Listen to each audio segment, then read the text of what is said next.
Queridas, queridos, segunda parte de el video, bueno, los videos dedicados a vida y obra de Sigmund Freud por Ernest Jones.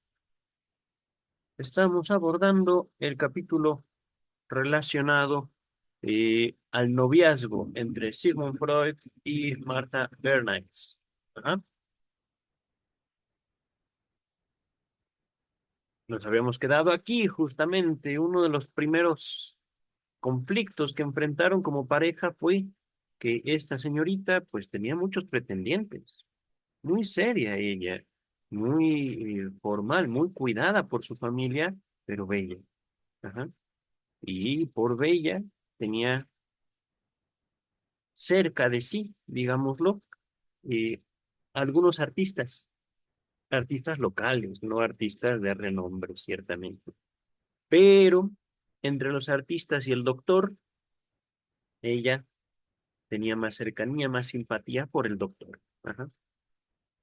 Dice el biógrafo Ernest Jones, el lugar dejado por Fritz, un amigo conjunto de ambos, un rival de amores de Sigmund Freud, fue ocupado por dos rivales aún más perturbadores de la propia familia de Marta esta vez, el hermano y la madre, a quienes nos corresponde presentar ahora. Miren, aquí hay algo chistoso, pero no lo voy a mencionar ahorita, lo mencionaré después. Ellie Bernays, un año mayor que Marta, era un sincero amigo de Freud, de carácter generoso y dotado de un talento especial para los obsequios oportunos. Wow. Freud conservaba como un tesoro la copia de la Declaración de la Independencia de Estados Unidos que él le dio. Pues claro, yo también lo hubiera guardado como un tesoro y la colgó sobre su cama en el hospital médico. Ajá. Freud sentía mucho afecto por él antes de la ruptura y más tarde dijo que le había costado el mayor de los esfuerzos, ruptura, el decidirse a ello. La situación de Eli era mejor que la de cualquier otro miembro de ambas familias. Editaba un periódico sobre economía y era un astuto hombre de negocios. Mantenía él solo a su madre y a sus hermanas, luego de la muerte de su padre, el padre de Marta, en 1878. Y ayudó también a la familia de Freud después de casarse con Ana, la mayor de las hermanas. Es decir, Eli se casó con la hermana de Freud, la hermana mayor, digamos, después de Freud, porque Freud era el primogénito, fue el primer hijo, al menos de la familia que conformaron su papá y su mamá. Su papá ya había tenido una familia anterior y había tenido Freud dos medios hermanos mayores que él, mucho mayores que él, pero se entiende. El hermano mayor de Marta se casó con la hermana mayor de Freud. Ajá. Dice el texto. Eli tomaba la vida con menos seriedad que Freud, quien lo consideraba como una especie de niño echado a perder, el mayor de los hijos y el único varón superviviente. Precisamente la misma situación de Freud en sus primeros 10 años. La opinión de Freud, sin embargo, era indudablemente errónea. La madre de Marta, Emmeline Philippe de Bernays, nacida el 13 de mayo de 1813 y fallecida el 26 de octubre de 1910, era una mujer inteligente y esmeradamente educada. Su familia procedía de Escandinavia y ella conservaba aún el conocimiento del idioma sueco. Del mismo modo que su marido profesaba las estrictas reglas del judaísmo ortodoxo y había educado a sus hijos para seguir las mismas prácticas, esto fue de por sí un serio motivo de fricción, ya que Freud no quería tener nada que ver con esto y y despreciaba lo que para él no era más que pura superstición. Palabras del biógrafo. Ajá. Freud no frente a la religión en general, frente al judaísmo, ujú, frente a su propia herencia cultural ortodoxa. Ajá. y sin duda también un signo de la libertad con la cual Freud gozaba en su propia familia. Les recuerdo, uno de los regalos también muy apreciados por Sigmund Freud, regalo de su padre, fue una Biblia. Ajá. Vamos a continuar con el texto. Por consideración de su madre, los sábados, días en que está prohibida la escritura, Marta escribía sus cartas a lápiz en el jardín, para no hacerlo en presencia de aquello. Esto le producía gran fastidio a Freud, que solía motejarla de débil por no hacer frente abiertamente a la madre. Eli se figura, palabras de Freud al parecer, Eli se figura bien poco qué clase de hereje haré de ti. Ok, bueno, fue una observación que él hizo desde muy temprano y en conjunto. En las cosas prácticas de la vida lo logró. Wow. En su primera alusión a la madre de Marta, Freud dice, es fascinante, pero extraña, diferente, como lo será siempre para mí. Busco en ella las semejanzas contigo, pero difícilmente encuentro alguna. Su misma calurosa cordialidad tiene el aspecto de condescendencia, una forma de lástima, por decirlo de una manera, y es una persona que exige ser admirada. Preveo que tendré más de una oportunidad de hacerme antipático a ella, y no me propongo evitarlo. Uno de los motivos es que ha comenzado a tratar mal a mi joven hermano, a quien quiero mucho. El otro es mi decisión de que la salud de Marta no sufra las consecuencias de una falsa devoción y de los ayunos. Continúa Ernest Jones, el biógrafo. Las dos cosas de que más se quejaba en ella eran su complacencia y su amor a las comodidades, en contraste con su propia pasión de ahondar en las cosas y removerlas, por doloroso que ello pudiera resultar. Además de esto, su negativa a resignarse a su edad y colocar en primer término las cosas de sus hijos, como lo hacía siempre la madre de Freud. Ella, la madre de Marta, seguía conservando la autoridad en la familia, ocupando el lugar del padre, y esto era para él una actitud demasiado masculina, a la que él reaccionaba evidentemente en forma negativa. Schomburg consideraba esto puro egoísmo, como así también Freud. Si mal no recuerdo, Schomburg era un amigo de Freud. Ajá. Continuamos.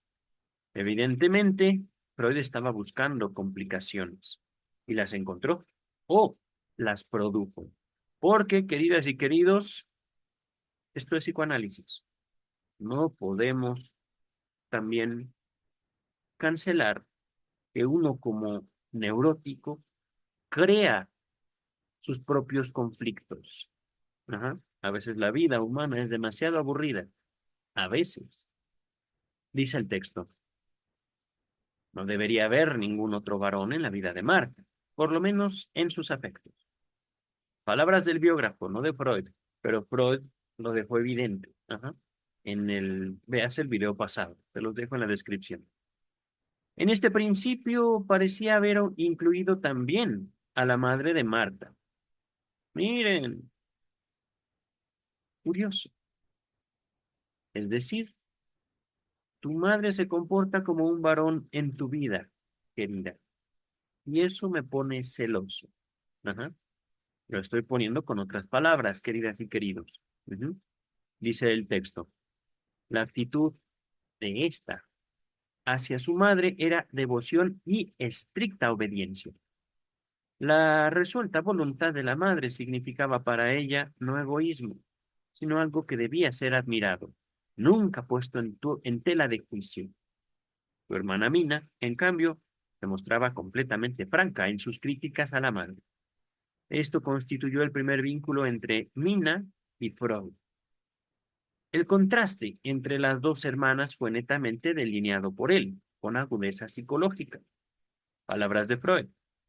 Tú no quieres mucho a tu madre y eres tan considerada con ella como te es posible.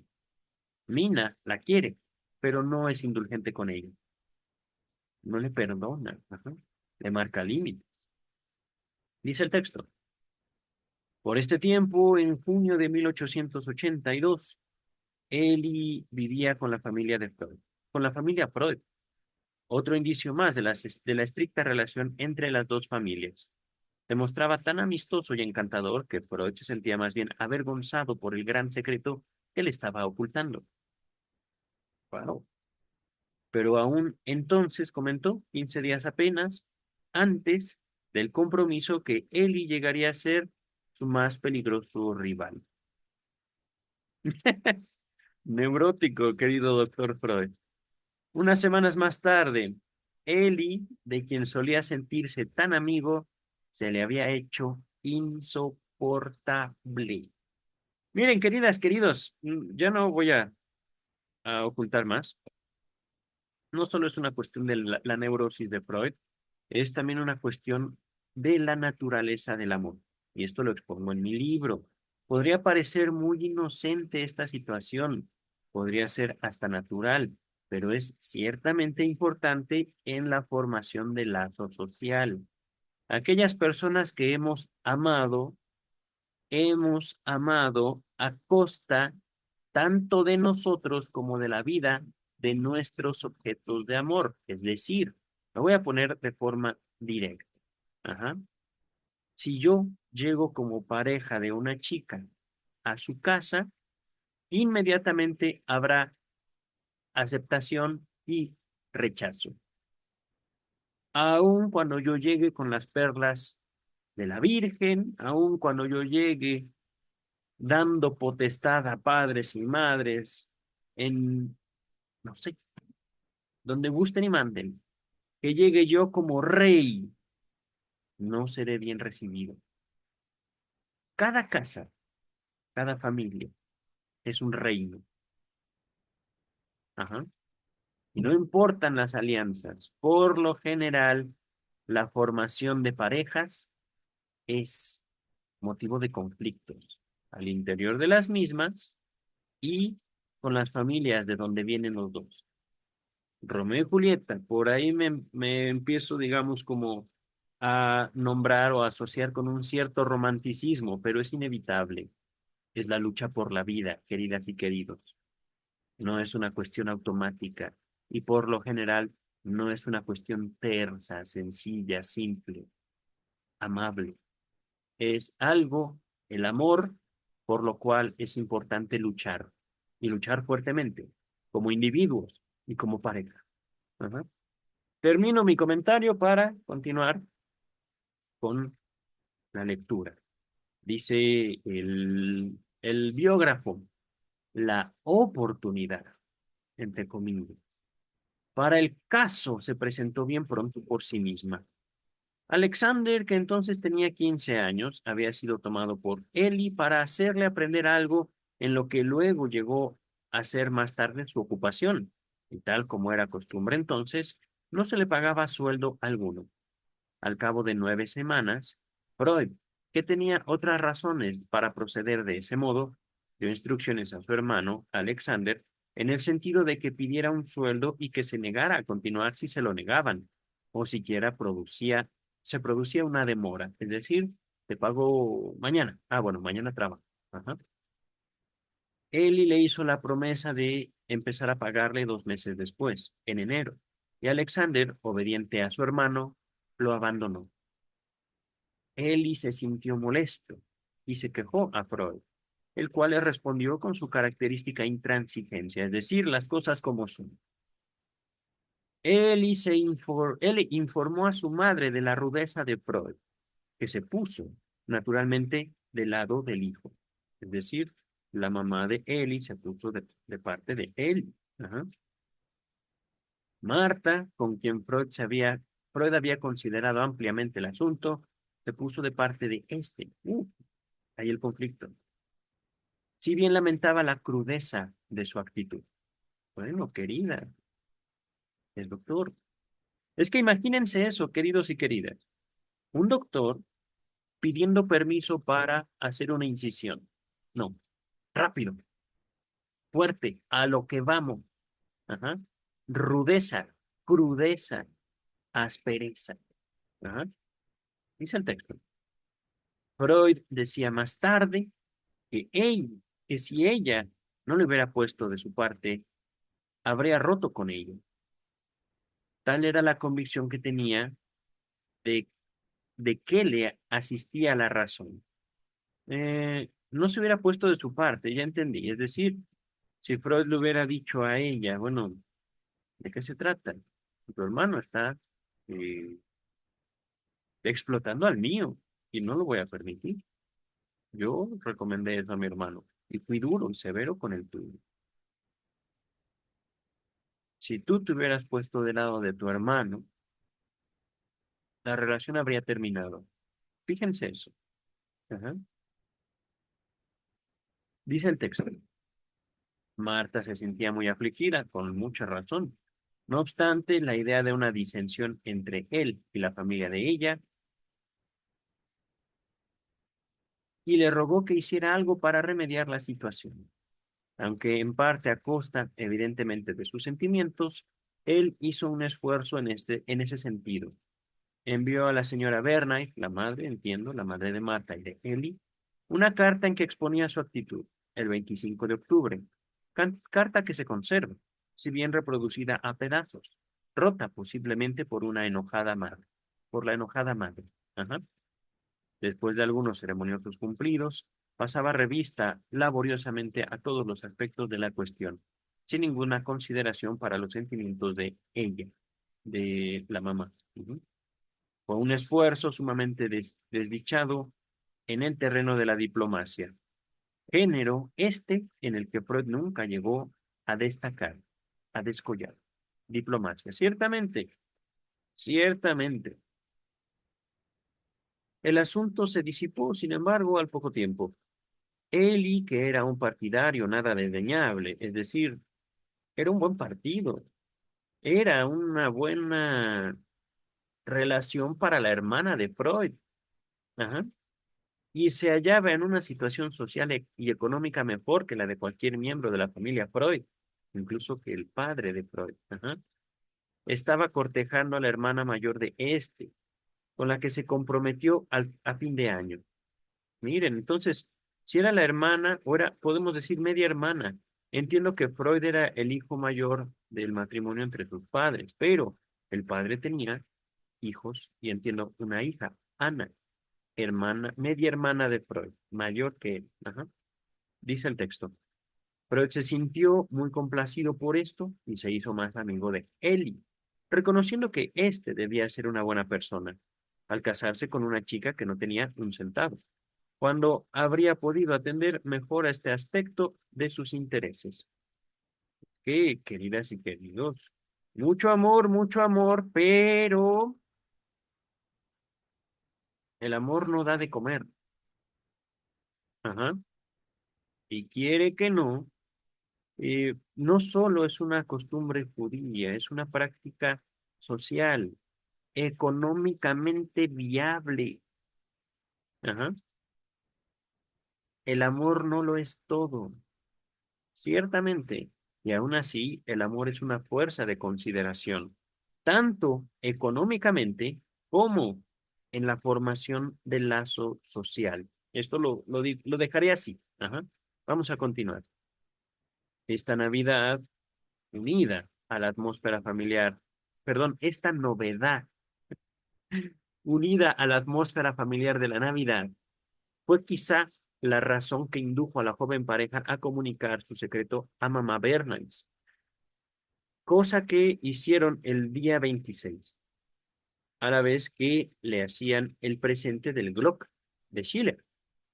No sé qué es eso, pero vamos a continuar.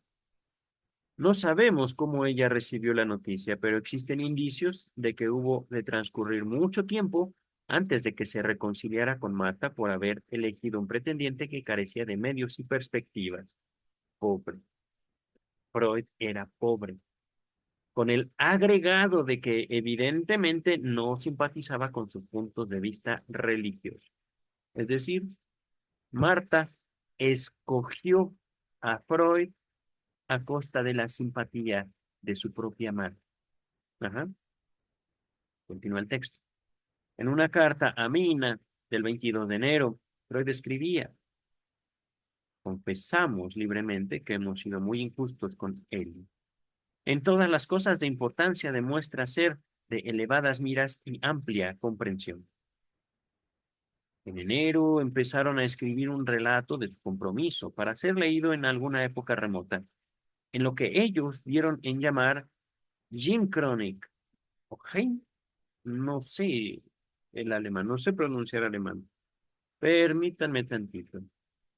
Con la idea de que, viviendo como vivían en una misma ciudad, tendrían pocas cartas en el futuro que pudieran recordarle esos días de tanta emoción. Tengo abierto mi navegador. Ya sé. Ah, no, el traductor aquí está. A ver, vamos a ver. Crónica. A ver, no, esperen. Aquí está. Miren, les voy a compartir esto. El traductor. Aquí lo puso como B, pero es una H. Crónica secreta. ¿Secreta? ¿En serio? A ver, ¿sí? ¿Y cómo se pronuncia? Geheime Chronik. Geheime. Geheime Chronik. Geheime Chronik. Crónica secreta. Ajá. Regresamos al texto.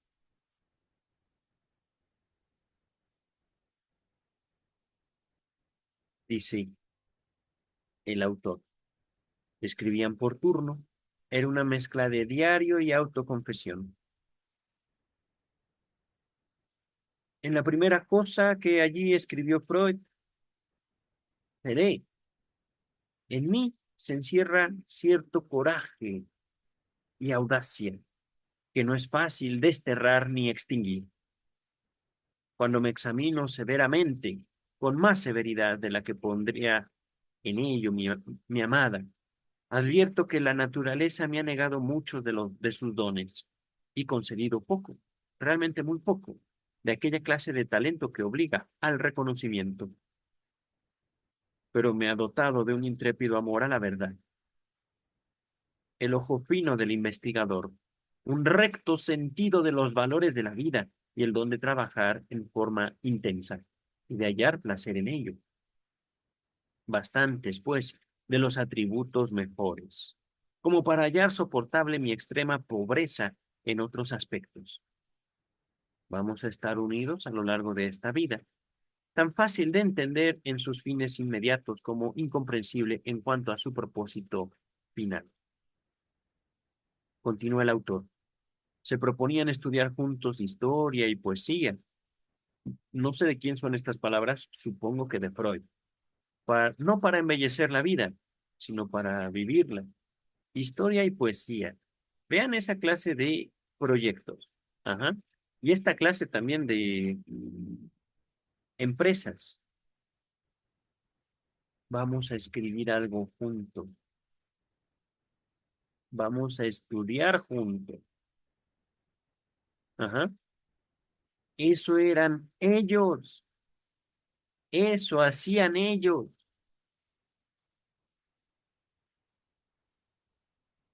Estudiar, leer, escribir. Y no cualquier cosa. Poesía e historia. Ok. En marzo de 1883, la hostilidad de Freud hacia Ellie resurgió. ¿Oh? ¿Y ahora por qué, querido? Y fue más poderosa que antes.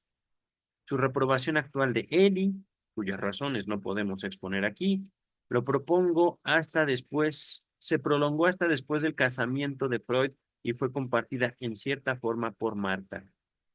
Pues, ¿qué pasó? ¿Y por qué no lo puedo exponer aquí, querido Ernest Jones? Sospechoso. Dice el texto. El desagrado de Freud se intensificó a causa del apoyo que Ellie prestó a la idea de su madre de trasladarse a Hamburgo. Durante años, los dos viejos amigos dejaron de dirigirse la palabra. Freud no asistió al casamiento de Ellie con su hermana Ana en octubre de 1883. Si bien esto se debió en parte al poco agrado que sentía por las formalidades. ¿Y eso qué? Caramba, era tu hermana. Yo creo que es por eso, ¿eh? Sospecho que es por eso. No nada más era cuestión de decir, Martita es mía. Es también cuestión de decir, Ana, mi hermana, es mía. Ajá. Me parece, pero aquí no podemos, sino aquí. No podemos exponer aquí. ¿Por qué? ¿Por qué? De eso se trata. En fin, una reprobación compartida por Mark. Vale. Fue una fiesta de etiqueta, acompañada de ceremonias que Freud describía, de oídas como simplemente odiosas. Ajá. No pensaba entonces que llegaría el momento en que también él tendría que someterse a las mismas ceremonias. Pues claro, dice el texto. 18 meses más tarde, en el momento en que él un día salía de su casa, Ellie entraba de visita. Oh, se saludaron con una inclinación de cabeza, sin cambiar palabra. Entonces Freud, aprovechando que Ellie no estaba en la casa, fue a visitar a la hermana y a felicitarle por el nacimiento de su primogénito. 18 meses sin hablar con tu hermana. ¿Por celos? Sospecho que son celos. No sé, digo. Si hay un vacío, queridas y queridos, el vacío se presta para la interpretación y para las hipótesis. Dice el texto. No dejó de advertir, sin embargo, que no debía considerarse este gesto suyo como signo de reconciliación con su esposo. Ok, malvado, pero bueno, las emociones son cosas serias. En 1892, Eli hizo una visita a Estados Unidos para cerciorarse de las posibilidades que allí podría encontrar. Y un año más tarde fue a buscar a su mujer para establecerse en Nueva York. Wow. Para esa época, la antipatía de Freud había perdido su primitiva intensidad. No solamente ayudó a su cuñado en cuanto a las dificultades de orden monetario, es decir, ahora el pobre le prestó al rico, que suponía la emigración, sino que retuvo consigo a uno de sus vástagos, es decir, Lucille dice, durante un año, hasta tanto quedaran solucionadas todas las cosas en el nuevo país. Por el resto de sus vidas, los dos hombres se mantuvieron en términos francamente amistosos. El sentimiento del vínculo familiar no se apagó, y años más tarde Freud hizo todo lo que pudo para poner en manos de su brillante sobrino, Edward Bernays me parece, la publicación de sus obras traducidas en Estados Unidos. ¡Wow! Entre tanto, y como resultado de dicha ruptura, Freud no quiso visitar más a Marta en su casa, y por 2 meses se vieron solamente en la calle o en la casa Freud, tan llena de gente. Es decir, no se fueron a su cuarto, no se pusieron a ver Netflix, porque a pesar de que este caballero no era religioso, su familia sí lo era. Ajá. No recuerdo si el papá de Freud era rabino, no lo recuerdo, pero vamos a avanzar.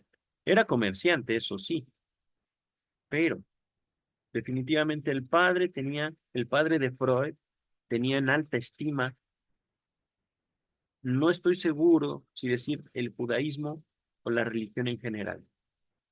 Vamos a continuar con el texto. Ya llegaremos al padre de Freud. Lo hemos abordado, digamos, como un personaje secundario en los capítulos primero y segundo. Un padre notable, el padre de Sigmund Freud, un hombre notable. Dice el texto, esta desagradable situación solamente cambió el 1 de mayo, cuando Elto contó con una habitación en el hospital donde ella entonces comenzó a visitarle. Oh. Más graves fueron las duras exigencias que hizo a Marta. ¿Ah? Esta tuvo que contravenir su inclinación a estar en buenos términos con todo el mundo y colocarse siempre de su parte en la disputa que él mantenía con el hermano y con la madre de ella. Mm. Tuvo que reconocer en efecto que ya no les pertenecía a ellos, sino únicamente a él. ¡Wow!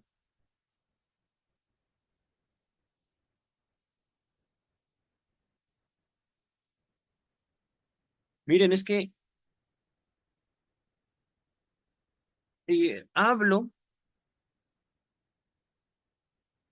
estoy grabando este video en un tiempo específico de la historia en el cual se inserta un discurso moral en el amor. Ajá. En redes sociales, y esto es muy importante para la concepción actual del amor, se habla de relaciones tóxicas. ¿Cómo podemos nosotros, como seres humanos, concebir el amor sin un sentido de pertenencia, sin un sentido de yo soy tuyo, pero tú eres mío? Copertenencia. Y esto solo por mencionar una postura. También, gracias a las redes sociales, gracias a un producto de la tecnología y la interacción humana entre seres humanos, las relaciones se han ido transformando. Hay gente que ya no percibe para sí ninguna necesidad de pertenecer ni de que se le entregue la pertenencia de otra persona. Ningún interés de copertenencia. Ajá. Aquí vemos una pareja donde la copertenencia, el vamos a formar una unidad, un grupo. Yo voy a ser para ti y tú para mí. Ajá. Para ellos tiene todo el sentido. Para ellos, en su tiempo, en su sociedad, por voluntad propia. Ella fue de él y él fue de ella. Ajá. Es bello, sí, pero también fortísimo. Es una decisión, es una voluntad que apuesta mucho. Ajá. Apuesta a la vida de los dos. Ahorita lo voy a dejar así mi comentario para continuar. Tuvo que renunciar a ellos y por añadidura también a sus propios prejuicios religiosos. Marta no pudo hacer nada a todo esto, sino callar y esperar a que llegaran tiempos más apacibles. Wow, wow. Pero precisamente esta actitud de silencio y evasión era la cosa más apropiada para molestar a Freud. Él prefería mucho más que las cosas se plantearon en un conflicto a la luz del día.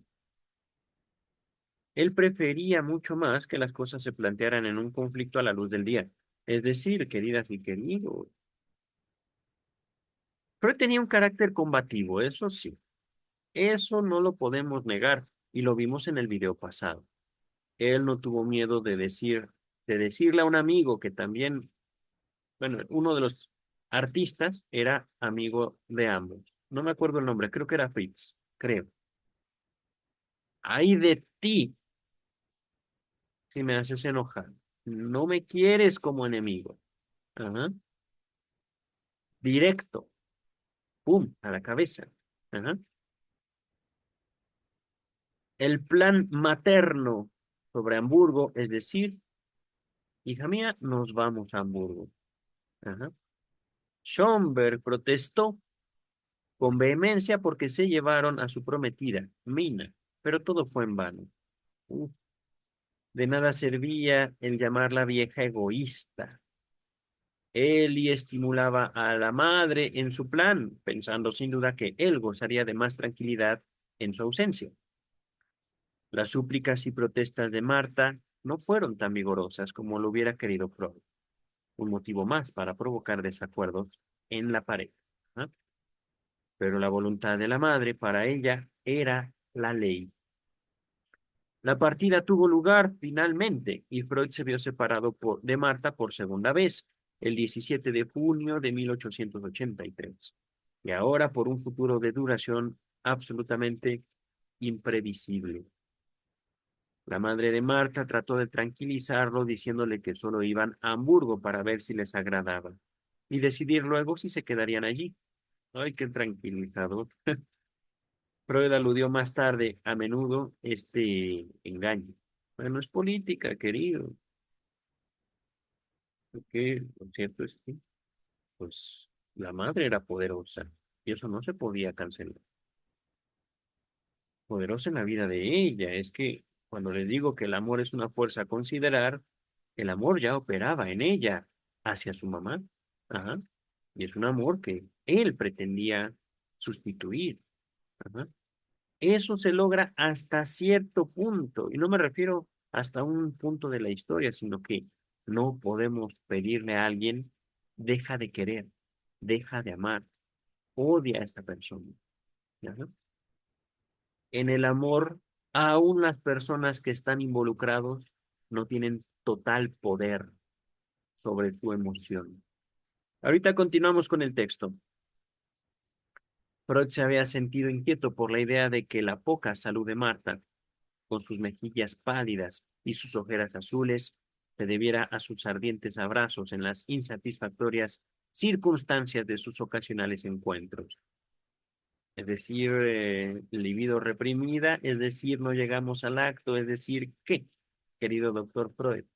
Y eso era culpa de la madre o de usted.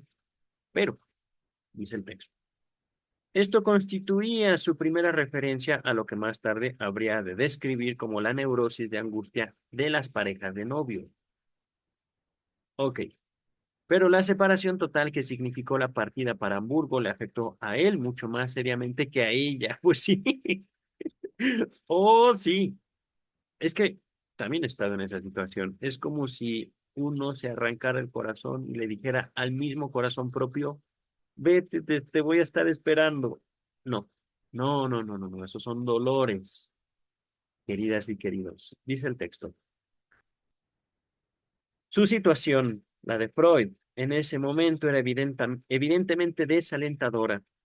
No había iniciado todavía ningún trabajo de investigación que pudiera favorecer decididamente su futuro profesional, es decir, no había perspectivas ni de matrimonio ni de vida, ni sus proyectos de matrimonio. Las preocupaciones de la familia eran aplastantes y ahora quedaba privado, es decir, aislado, solo e impotente, digámoslo así. Incluso no privado, alejado del único consuelo que le ayudaba a afrontar la situación, el compartir sus preocupaciones con Marta durante las conversaciones con ella. A su aflicción se mezclaba un sentimiento contra el hermano y la madre de Marta, que no había tomado en cuenta, que no habían tomado en cuenta sus intereses, y contra ella misma por no haber luchado más enérgicamente. El mes que siguió a la partida estuvo enteramente colmado de amargura de parte de él, azoramiento de parte de ella e incomprensión de una y otra parte, tal como es frecuente ver en tales circunstancias.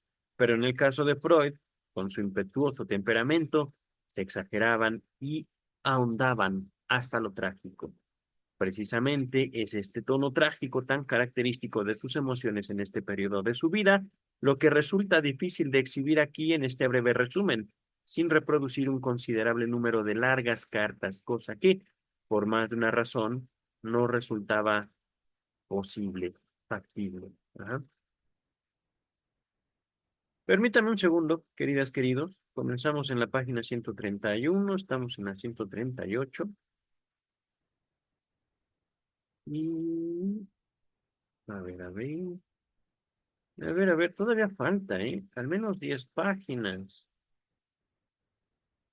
Faltan, yo creo que, no creo terminarlo en este video, pero vamos a ver hasta dónde llegamos. Quiero grabar al menos una hora, al menos, aquí. Entonces, solo triste y desamparado, Freud se queda en la pobreza. Bueno, dice el texto. Aparte de una mayor intensidad en sus emociones, Freud difería de Marta en varios aspectos.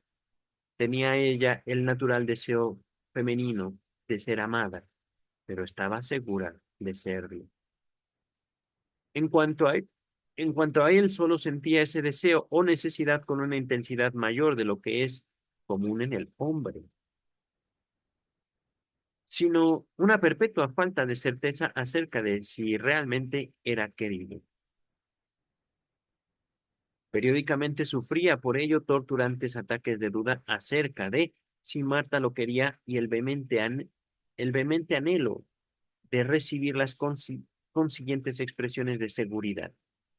Ah, miren, es que no es por llamar tóxico a Freud, pero sí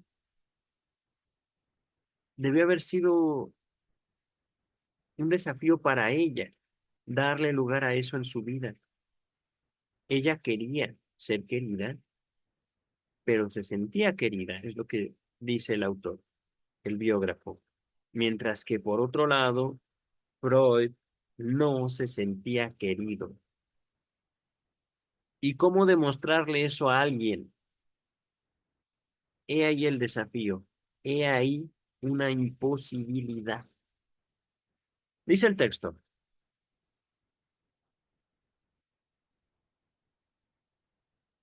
como suele ocurrir en tales casos, se le ocurrían a Freud diversas ideas para poner a prueba ese cariño, ah, algunas de ellas enteramente inadecuadas e incluso fuera de lo razonable.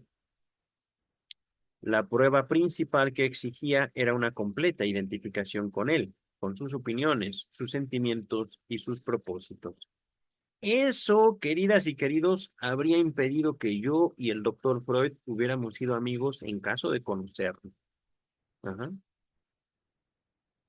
Tienes que opinar como yo, tienes que ser como yo, tienes que sentir lo que yo, tienes que tener el mismo propósito que yo. En mi vida consigo yo una relación, yo, pero yo soy yo. Ajá. Aquí hago simplemente una observación. ¿Qué tanto de esto vivieron Jung y Adler? Les dejo en la descripción de este video contribución a la historia del movimiento psicoanalítico, el texto escrito por Sigmund Freud, en el cual describe las razones por las cuales Jung y Adler se separaron del movimiento creado por Freud, años después, décadas después. Pero, y es que también aquí es como muy importante señalarlo, una cuestión subjetiva, personal, se pone de manifiesto en el abordaje del psicoanálisis. Ahorita en este canal estamos viendo la traducción de la obra completa de Sigmund Freud por Luis López Ballesteros. Ya tenemos toda la Standard Edition estudiada aquí. Ajá. Por eso les puedo poner contribución a la historia del movimiento psicoanalítico. Estamos también abordando la obra completa de Melanie Klein y esto como transición para llegar a Jacques Lacan. Quiero estudiar a Lacan aquí, pero les hago mención de este trayecto junto con Vida y Obra de Sigmund Freud, que forma parte de esta serie de video, ajá, para poner en manifiesto el caso de la doctora Melanie Klein.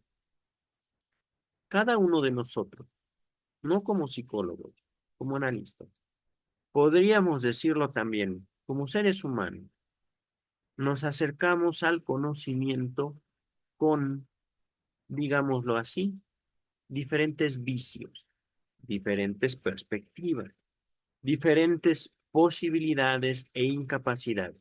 Ajá. Una de las mías es justamente la palabra, la narrativa, la escritura. A mí se me facilita. Soy dado a esto. Ajá.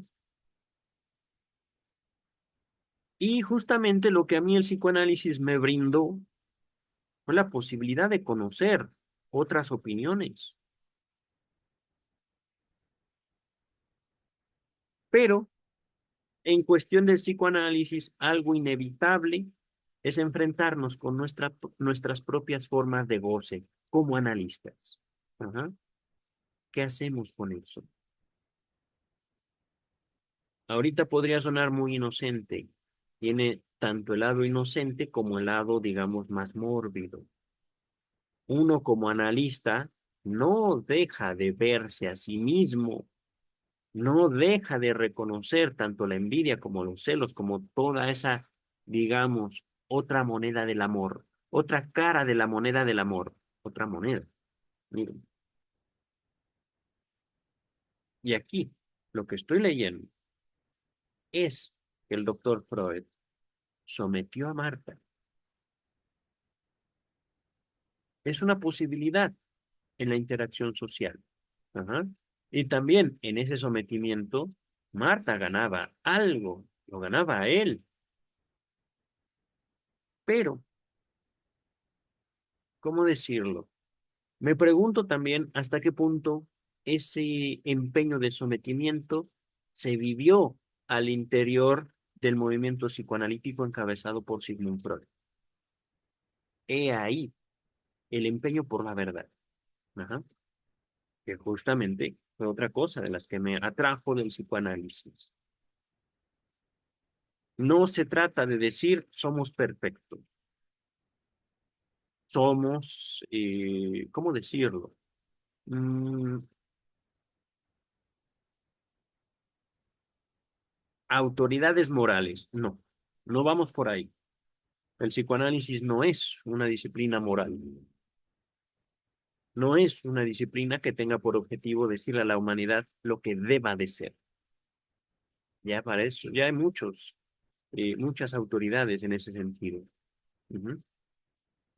Pero sí somos, como analistas, tendientes a buscar hablar la verdad, reconocer una verdad incómoda en nosotros y por supuesto en lo que somos, lo que formamos.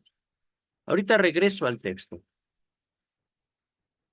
No sería realmente suya si en ella no veía estampado su sello. No son palabras de Freud. Esto es lo curioso y lo importante también. Sin esto, no habría manera de decir con quién estaba realmente comprometida. Apenas poco más de un año después expresaba su satisfacción por la resistencia que ella había opuesto, a pesar del dolor que con ello le había causado, ya que la debida valoración de su sólida personalidad no hacía más que volverla más preciosa que nunca a sus ojos. Es que miren, queridas, queridos, el amor no es cualquier cosa. El amor es te quiero conocer. Y en ese te quiero conocer, puede ser que no seamos el uno para el otro. Puede ser que más bien lo mejor sería seguir cada quien por su lado. Puede ser. Y el amor también, a pesar de que esto pudiera sonar lindo para los ojos de él, es una cuestión, estoy adquiriendo una responsabilidad para con ella, que a mí mismo me comprometo. Ajá.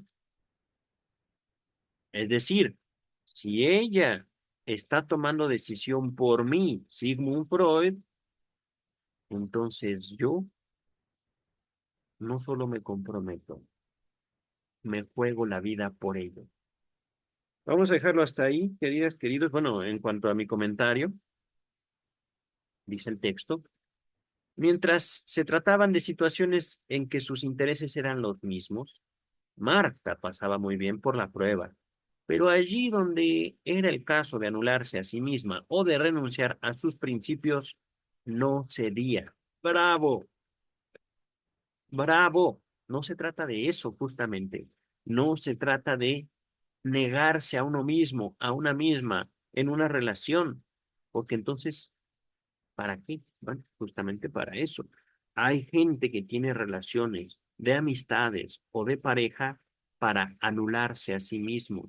Por muy aberrante que esto pueda sonar, es la repetición de la relación papá-mamá con los cuidadores. ¿Ah? Es decir, la anulación de la personalidad propia, de la voluntad propia en una relación, obedece a necesidades afectivas de volver a ser niños, niñas. Ajá. Continuamos con el texto. Las exigencias de posesión absoluta, de exclusividad en el afecto, de fusión total en la actitud de ambos hacia otras personas. Todo esto fue resistido con éxito por su sólida personalidad, la de Marta. Ajá. Y llegó la hora en que Freud se alegró de haber fracasado en esto. Pues claro, eh, es que miren, aquí hay una lógica doble. En el momento no le ha de haber dado mucho gusto, pero, ay, queridos, queridas, y esto no es tanto algo malo de Freud, más bien, Freud se está mostrando y nosotros estamos siendo testigos de una situación natural en la cual Freud dejó ver quién era. Ajá. No hay ningún otro terreno que nos permita conocernos a nosotros mismos mejor que el amor. En el desarrollo de nuestras capacidades y el desarrollo también de aquellos afectos infantiles que por muy naturales que puedan ser, no tienen cabida en el trato con el otro. Ajá. Lo que menos quería, después de todo, era poseer una muñeca, por muy ardiente que fuera su deseo de contar con alguien que compartiera sus luchas. Por regla general, todas las parejas de novios, así como también los casados, pasan por un proceso de adaptación recíproca en forma automática, el azar de los hechos de cada día y sin reflexionar sobre qué es exactamente lo que les está ocurriendo. Esto, lo inconsciente es natural en lo humano. Ajá. ¿Por qué? Pues porque la vida no permite planeación, queridas y queridos. La vida la vivimos y son nuestras reacciones naturales, manifestaciones de procesos inconscientes. Continúa el texto. Freud, por el contrario, se dio cuenta desde el primer momento en que estaban frente a una tarea definida y había algo casi sistemático en su manera de plantearlo. Palabras creo que de Freud. El mantener reservas el uno frente al otro solo puede conducir al extrañamiento. No tiene ninguna utilidad. Cuando hay dificultades, es necesario vencerlas. Ok. Es que miren, lo plantea muy, muy lindo, pero aquí lo que entiendo es esto. No debes tener secretos para conmigo. Ajá. Porque si tienes secretos para conmigo, nos vamos a terminar comportando como dos extraños, aunque estemos casados. Y eso es falso, queridas y queridos. Si yo como sujeto tengo secretos para mí mismo, ¿qué puedo esperar de los secretos que ocurren en una relación? Pero esto ya es más bien una ganancia mía del psicoanálisis. Ajá. Dice el texto, tu odio a las medidas paliativas y su decisión de conocer siempre la verdad hasta el fin, por amarga que ésta sea, debe haberse entremezclado con el lado agresivo de su carácter, dando lugar a una combinación que no resultaba nada fácil oponerse. Llegaba a admitir incluso que resultaría fastidioso el no hallar en la otra persona nada que requisiera ser enmendado, nada que necesitara ser corregido, entiendo así. La senda que Marta elegía, digamos la de la rebeldía, la oposición, en cuanto significaba evitar lo desagradable, solo podía conducirlos a la ruptura. Eso es mentira. Pero todas estas manifestaciones de él provienen del primer mes de noviazgo. Es que miren, digo que es mentira por cuanto a que no tiene que ser así. Pero si él quería que fuera así, era su verdad. Dice el texto. Toda la vida amorosa de Freud nos habla de un notable esfuerzo de ocultamiento. Esto es cierto. Lo podemos también notar en sus obras. Ajá. ¿Acaso pueda decirse que era algo que requería ser cuidadosamente protegido. Aquí, por ejemplo, queridos, queridas, antes de continuar, esta es una observación que vengo haciendo desde hace tiempo. Soy un investigador, soy un estudioso de la salud mental.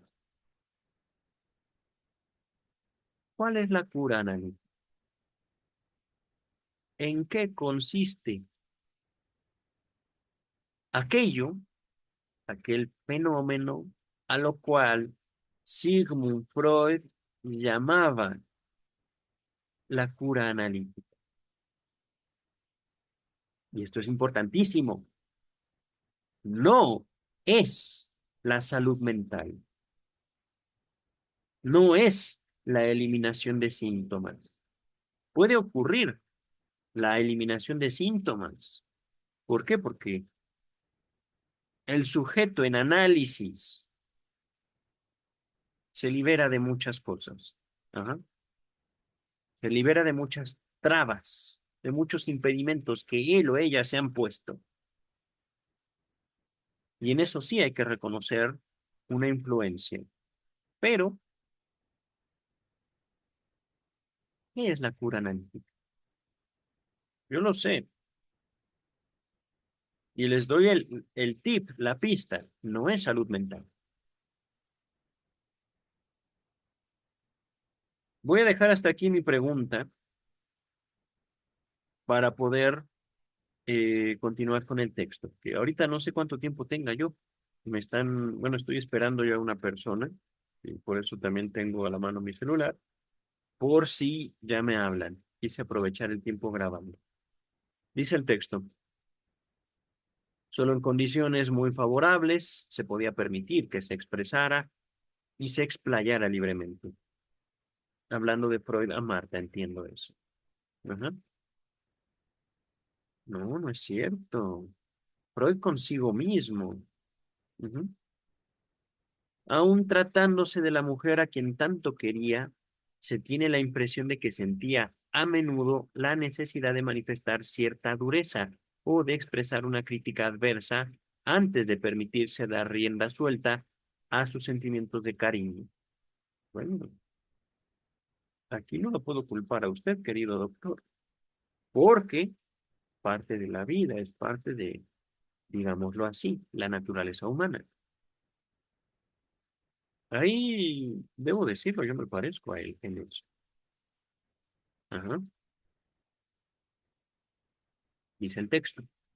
A menudo, la extrema bondad y el amor profundo se cubrían en él de una capa más dura, que bien podía inducir al observador a hacerse una idea falsa sobre su carácter. Hacia el final de su compromiso, le dijo a Marta que nunca le había mostrado realmente la mejor parte de sí mismo.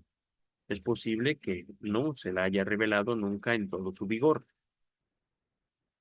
pero Marta intuía lo suficiente como para otorgarle una inquebrantable confianza en que el amor, tratándose de él, saldría siempre victorioso de toda situación afectiva complicada. Y esto fue lo que la sostuvo en las duras pruebas a la que se vio, a las que se vio sometida o a que se vio sometida. Las 2 semanas que siguieron a su separación, es verdad, en eso nos habíamos quedado, en junio de 1883, figuran entre las peores por las que tuvieron que pasar. En cartas muy dulces y llenas de paciencia, Marta consentía en convertirse en una camarada de lucha, como él quería, como él quería, pero manifestaba claramente que no era su intención unirse a él en un ataque a su familia. Pues claro, contra quién quería luchar. Una carta amarga siguió a la otra, acusándola de débil o de debilidad, de cobardía, de optar por el camino más fácil, en lugar de hacer frente con valentía a las situaciones dolorosas. Ah. Estas misivas culminaron en una fechada el último día del mes, en la que le decía que a menos que ella admitiera cuán justificadas eran sus exigencias, él reconocía que había sido derrotado. Estaba demasiado exhausto para continuar la lucha. Palabras de Freud, En ese caso pondremos fin a nuestra correspondencia. Ya no tendré ninguna exigencia que hacer. Mi anhelante y tempestuoso corazón habrá muerto. Ok, ok. Ya no me quedará otra cosa que cumplir con mi deber en algún puesto olvidado. Y cuando llegue la hora del triunfo, encontrarás en mí un modesto y considerado compañero de tu vida. No eres aquella por quien he tomado. Mía es la culpa por haber buscado tu amor sin conocerte. Bueno, ciertamente, la culpa es de usted, pero, querido, hay demandas que por muy lógico sea su planteamiento, son imposibles para cualquier figura humana. Lo diré así también. Vamos a continuar. Lo que a ella le dolía sobre todo era la idea de que su influencia tuviera por resultado debilitar el espíritu de él. Palabras de, no sé, a ver, una mujer debe suavizar, no debilitar al hombre. Ah, mira, palabras de ella, se entiende. Sus cartas tuvieron el efecto deseado. El 1 de julio escribía él: renuncio a mi exigencia. No necesito un compañero de armas, tal como yo tenía la esperanza de hacer de ti. Soy bastante fuerte para luchar solo. No volverás a oír de mí ni una sola palabra áspera. Observo que no logro en ti lo que he querido, y que perderé a mi amada si persisto. He reclamado de ti todo lo que no está en tu naturaleza, y nada te he ofrecido a cambio de eso. Bien. Has renunciado seguramente a lo menos valioso, conservado lo más esencial, aquello que me abrazó con todos mis sentimientos y pensamientos. Tú sigues siendo para mí, mi preciosa y dulce amada. Pero la resignación no fue nunca un sentimiento propio de Freud. A menudo expresaba su satisfacción por por haberles tocado pasar por una época tan terrible. A ver otra vez. A menudo expresaba su satisfacción por haberles tocado pasar por una época tan terrible. Ok. Palabras de Freud, al parecer. Los recuerdos de esta clase acercan más íntimamente a la gente que las horas vividas en común. La sangre y los sufrimientos en común constituyen la base de los vínculos más firmes. Eso es cierto. En uno de los próximos capítulos hemos de ver algo acerca del desdichado papel en que esos años desempeñó la pobreza económica de Freud. Era, por supuesto, lo único que se oponía a que pudiera unirse a con su amada, perdón, y una razón importante, además de la oposición de la familia de ella a sus aspiraciones de pretendiente. A él le irritaba también el hecho de que solo en muy contadas ocasiones podía hacerle siquiera un modesto obsequio. Tales ocasiones figuraban para él entre los más grandes momentos de su ardua existencia. Pero aún en este funesto tema del aspecto económico, no dejaba hacer lo posible por hallar un aspecto favorable. Desde muy temprano escribió: me he reconciliado con el hecho de que seamos pobres.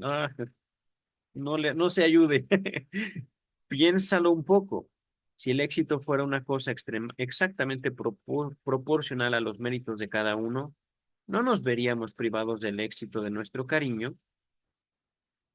Lógico, pero no conviene eso de todos modos. Yo no podría saber si soy yo el objeto de tu cariño o es la consagración lograda en el concepto de los demás.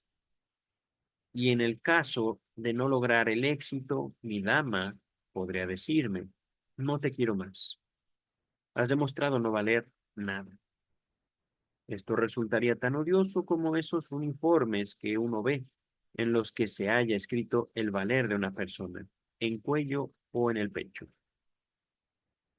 Y otra frase de Freud: cuando podemos compartir, he aquí la poesía en la prosa de la vida. Eso está bello, pero eso no da de comer. Ciertamente, es que, queridas, queridos, aquí el doctor Freud me hace pensar sobre qué tan posible es el amor en la riqueza. Pero No podemos tampoco negar que esto de el amor en la riqueza, creo que sería importante desarrollarlo para futuros abordajes, estudios, textos. Ajá. Eh,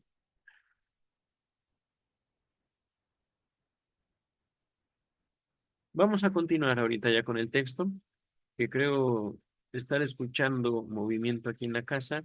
Muy probablemente ya haya llegado la persona que esperaba y posiblemente tenga que despedirme pronto. Ujú. Al menos despediré.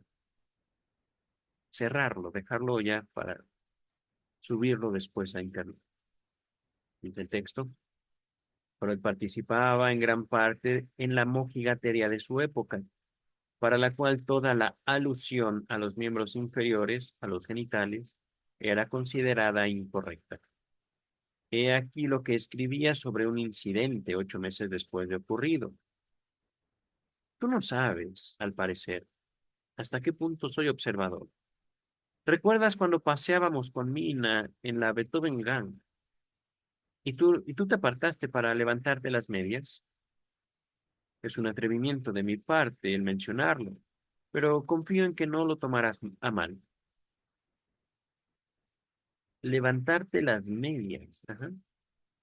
Es decir, Freud era un hombre de su época. Había que pedir disculpas por la más leve de las alusiones, dice el texto, al compararla a la robusta mujer de 2000 años atrás. Observaba que el pie de la Venus de Milo podía comprender 2 veces el de ella. Palabras de Freud, perdóname que haga esta comparación, pero esa antigua dama no tenía manos, no tiene manos. Creo que las oculta, ¿no? Atrás de su cuerpo. No sé realmente a qué representación de la Venus se refieren. Dice el texto. A mediados de 1885, Marta expresó su deseo de permanecer en casa de una vieja amiga que, como ya decía delicadamente, se había casado antes de la boda.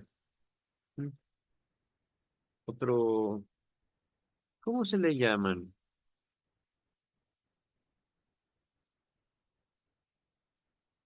Eufemismo. ¿Cómo se casa uno antes de la boda, queridos y queridas?